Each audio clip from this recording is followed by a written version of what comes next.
la cuirasse de la foi.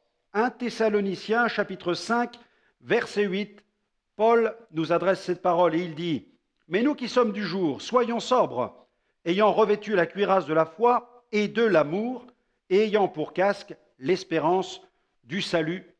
Amen. » La cuirasse de la foi.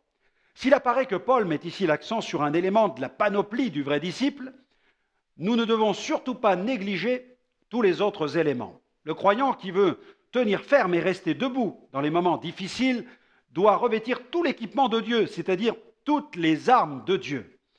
Toutes les armes de Dieu rassemblées constituent notre armure.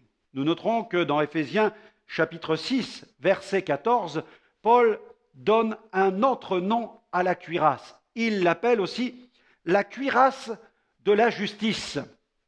S'agissant du même élément, nous ne pouvons donc pas ignorer le caractère vital de cette partie de l'armure, car celle-ci sert à protéger les organes vitaux et principalement le cœur. Cette cuirasse de la foi ou cuirasse de la justice représente notre justification par la foi. Si le fait de porter la cuirasse fait partie des recommandations que Paul adresse aux croyants des derniers temps, il ne faut surtout pas prendre cette recommandation à la légère. Le port de la cuirasse est important. Le croyant doit revêtir toutes les armes de Dieu pour la simple et bonne raison que son ennemi ne connaît ni la trêve ni le cessez-le-feu. Alors, si nous voulons être capables de lui résister, nous devons revêtir toute l'armure de Dieu.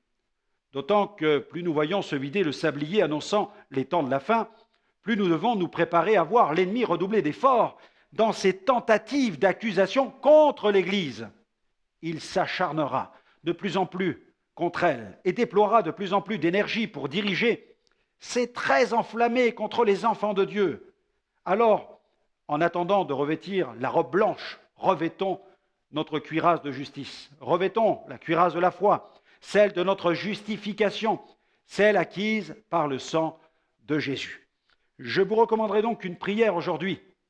Merci Seigneur pour les armes que tu m'as données pour combattre mes ennemis, que je sache m'en revêtir et les utiliser afin de rester debout et ferme dans la foi.